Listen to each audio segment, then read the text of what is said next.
The first time I saw Daniel, I told myself it was nothing but a moment. A glance held a second too long, a smile that lingered, a shared silence that spoke louder than words.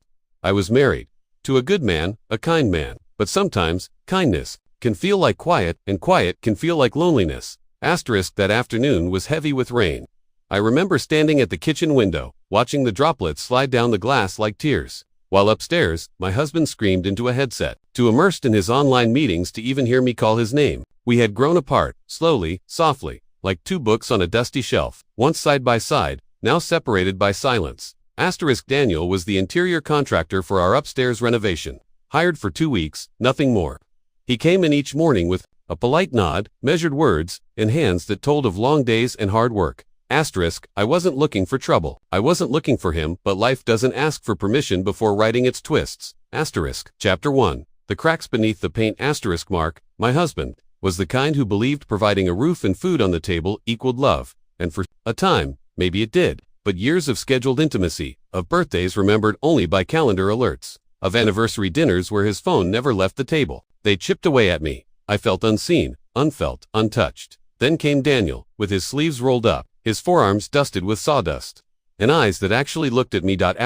You don't strike me as someone who's easily ignored, he said casually one afternoon, wiping sweat from his brow as I handed him lemonade. I blinked, heart stuttering. Excuse me, he shrugged with a half smile. Just saying.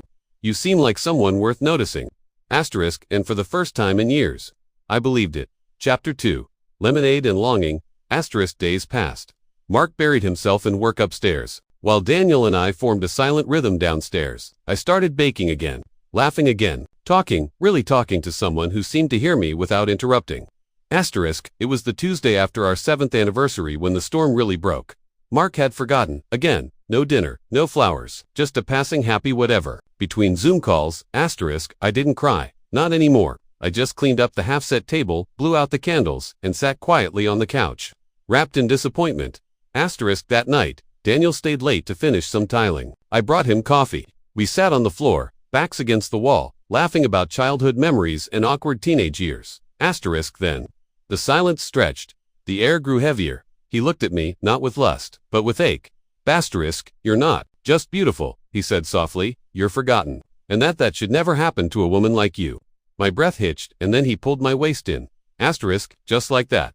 Slow, certain. Like it had always been meant to happen. My heart thundered in my chest. My body betrayed me. I didn't stop him. And my husband, the man I once dreamed of growing old with, was just one floor up. Chapter 3. Guilt is a silent guest.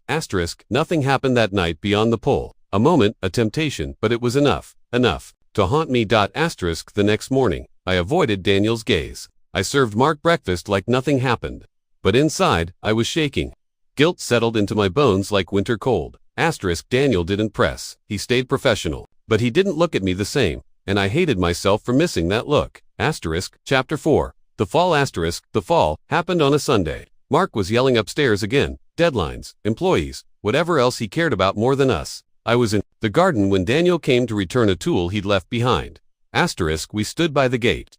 Awkward and quiet. I shouldn't have touched you, he said suddenly. That wasn't fair to you, or to him. I nodded.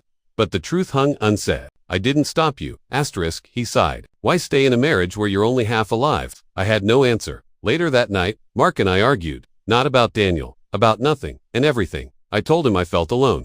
He said I was too emotional. I said I was tired. He rolled over and went to sleep. That night, I packed a bag, not for Daniel. For me. Chapter 5. Rebuilding the broken. The next weeks were hard. Loneliness was different when it was chosen. But it was honest. I moved into a small apartment, found a part-time job teaching art to children, and went to therapy. Daniel texted once. Are you okay? I replied. Not yet, but I will be. He didn't press, and I respected him more for that than I ever had. Mark asked for counseling. I agreed, not for the marriage but for closure. He cried in our second session.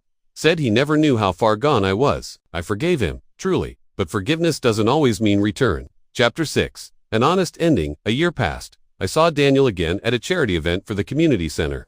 We shared coffee, no tension, just peace. He said, you look happier. I smiled. I am. He didn't ask for anything, no expectations, just a conversation. We walked a little. Talked a little more. Asterisk, and maybe, just maybe, began something new. Message. Asterisk, infidelity doesn't always come with lust and scandal. Sometimes, it's born from loneliness. From silence, from feeling invisible in a place that once felt like home. Asterisk, this story isn't about blame, it's about becoming, about seeing yourself through someone else's eyes. Then, choosing to see yourself clearly on your own. Asterisk, I hurt people. I hurt myself, but I healed. And if you're lost, unheard, or simply tired, you can too. Asterisk, you deserve to be seen. You deserve to be loved. Asterisk, most importantly, you deserve to be whole. The end. Asterisk.